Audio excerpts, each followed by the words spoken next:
শিক্ষার্থীরা তোমরা যারা অষ্টম শ্রেণীতে জুনিয়র বৃত্তি পরীক্ষা 2025-এ অংশগ্রহণ করেছিলে তোমাদের রেজাল্টে কারা কেমন করলো রেজাল্ট নিয়ে যাবতীয় বিষয় জানিয়ে দেবো। শিক্ষার্থীরা তোমাদেরকে প্রথমে জানিয়ে দিই এই বিষয়টা তোমাদেরকে জানিয়েছিলাম যে তোমাদের খাতার যে নাম্বারটা তারা বসিয়েছে এইভাবে, এখানে শিক্ষকরা তোমাদের নাম্বারগুলো বসিয়েছিল টোটাল মার্কের জায়গায়, এটা তোমাদেরকে আমরা আগেও জানিয়েছিলাম।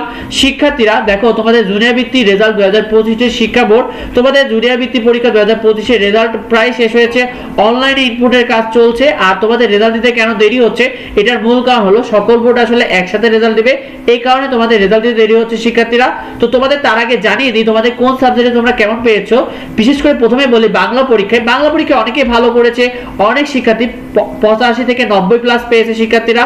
তবে তোমাদের ইংরেজিতে কিছুটা খারাপ হয়েছে, বিশেষ করে ইংরেজি ফার্স্ট পেপারে অনেকটা ভালো করলেও তোমাদের গ্রামার পার্টে অনেকেই খারাপ করেছে। এই কারণে অনেকে দেখা যাচ্ছে যে 70 থেকে 72 পর্যন্ত পেয়েছে। আমরা যতটুকু তথ্য পাচ্ছি যে 70 থেকে 72 পাওয়া শিক্ষার্থীর সংখ্যাই বেশি, আর 80 প্লাস পাওয়া শিক্ষার্থীর সংখ্যা তুলনামূলক অনেকটাই কম। বাংলা পরীক্ষায় শিক্ষার্থীরা যতটা ভালো করেছে ইংরেজিতে সেরকম ভালো করতে পারেনি।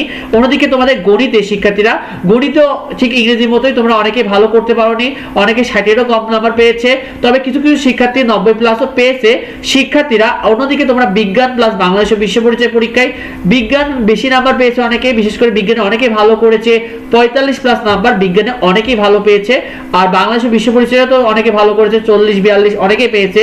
তো সেই ক্ষেত্রে বলা যায় যে তোমরা তোমাদের বাংলা এবং বিজ্ঞান ও বাংলাদেশ বিশ্ব পরিচয় যতটা ভালো করেছে, ইংরেজি ও গণিতে কিছুটা খারাপ করেছে শিক্ষার্থীরা। তবে শিক্ষার্থীরা তোমাদেরকে জানিয়ে দিই তোমাদের জুনিয়র বৃত্তি পরীক্ষার রেজাল্ট নিয়ে তোমাদের হতাশ হওয়ার কিছু নেই। বৃত্তি কারা পাবে জেনে নাও। দেখো তোমাদের উপজেলা এবং জেলা ভিত্তিক পাবে, তো সেক্ষেত্রে দেখা যাবে যে ঢাকা শহর বা বিভাগীয় শহরগুলোতে একটু বেশি নাম্বার লাগবে, উপজেলাগুলোতে সেখানে কম নাম্বারও পাবে। সেক্ষেত্রে হতাশ হওয়ার কোনো কারণ নেই শিক্ষার্থীরা।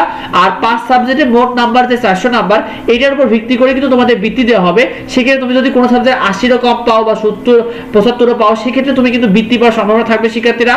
তো তোমাদেরকে জানিয়ে দেয় আরেকটি বিষয় যে রেজাল্টের তারিখ এটা এখনো প্রকাশ করেনি। তোমাদেরকে অনেক জায়গায় বলছে যে রেজাল্টের তারিখ প্রকাশ করেছে, কিন্তু তোমাদেরকে জানিয়ে দিই রেজাল্টের তারিখ প্রকাশ হয়নি। আর প্রকাশ করা মাত্র আমরা তোমাদেরকে সবার আগে সঠিক আপডেটটি দিয়ে দেবো শিক্ষার্থীরা, সেটা পেলে সাবস্ক্রাইব করে রেখো। আর তোমরা আমাদের ইডুবঙ্গ ওয়েবসাইট থেকে যে কোনো গাইড পাইকারি দামের চেয়েও কম দামে কিনতে পারবে শিক্ষার্থীরা, সেজন্য ভিজিট করতে পারো edubongo.com থেকে, সেখান থেকে তোমরা অর্ডার করতে পারবে।